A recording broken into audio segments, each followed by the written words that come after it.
is only fitting that he's here on a day we honor guitar gods. I love this next guest. Joining us on the Morning Drive, you think of blues, you think of him. He is all Chicago. You can see him October 8th at the Arcata Theater in St. Charles. The great Buddy Guy, it's great to see you. Thank you for coming in. This is my time of morning, and I could write a song about your station too. I could write a song about saying Buddy Guy with the drive. We would be okay with that. This Friday, tomorrow, is the anniversary of your arrival in Chicago, 1957. You're right. What did you have with you when you arrived in Chicago? A guitar and not much clothes hanging on my back. Yeah, September 25th, 1957. I mean, that's pretty impressive. And here you are, man. You got a club downtown, and you've made a name for yourself all over the world. Well, thank you very much. But I owe a lot of that to the greats who no longer with us, the Muddies, the Wolf, the Walters, and Sonny Boys, and all those people had Chicago rolling like a big wheel, and the Chess Records. And actually, I didn't ever think I was good enough to probably be answering your question today when they was around. All I wanted to do was watch them play. That's what brought me here. I didn't come here to say one day I'll be good enough to be answering questions about them. Well, you said when you arrived in Chicago you had a guitar and you had the clothes on your back.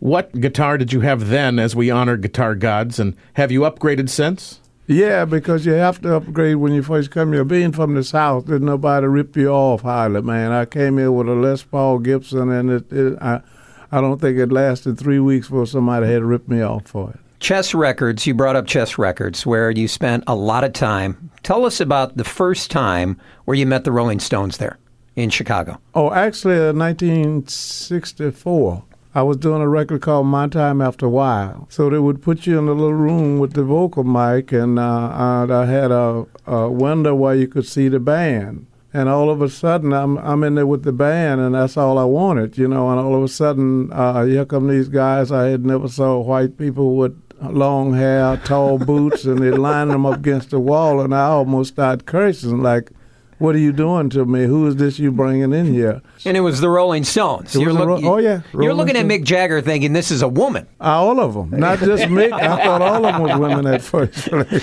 Well, that friendship has gone on now decades and decades and decades, and you've opened up for the Stones so many times. You're in Keith Richards' new documentary. What is that relationship like today? Are you guys still close? Do you just talk when you've got gigs, or? They stay so busy. It's a matter of fact, in 1970, my late friend Junior Wells and I did the whole tour throughout Europe with them. We opened the show for at least, I think it was a month or so. Man, I could go on for hours talking about what's happened because they were so wild, and I was afraid of them. We'd go to a hotel in Europe, and they would tear up the hotel and pay for it. So when I'd opened the show, I had got tired, and I would leave in a hurry trying to get in the hotel before they come in and tear it up. And the manager was at the door one night, and I got back there, and he's hollering, no more Rolling Stone. I said, well, I'm with you. No more Rolling Stones with me, man. Buddy Guy in studio with us. What was that tour like? Man, I wish I could explain to you what it was like. Wherever we went, they didn't allow nobody to take pictures of them. If Mick caught somebody flashing, if he got a chance to snatch the camera, he snatched the camera from the photographer and stumped it and then paid him for it. Really? They was so famous they didn't have no time for themselves, and I can understand now why they were doing that, because nobody never leave them alone, and even now, I had them at my club a couple of months ago, and I had to make sure that they come in the side doors and be left alone there.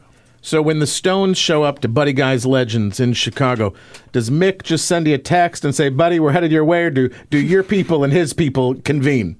No, I played the show, opened the show for them in Milwaukee, and I invited them over. I was going to cook them a home-cooked meal, and they just say, we'll be there, So I knew they was coming, and they people got there before they did and made my security make sure they was left alone, and we roped off a little place where they could sit down and enjoy themselves. I love that you're here. Buddy Guy in studio. He's playing the Arcata Theater on October 8th, and we'll have tickets to give away in just a second. I'm going to play a Rolling Stones song, Can't Get No Satisfaction. Little Keith Richards, and we'll talk about Keith when we come back. Is that cool? Sure.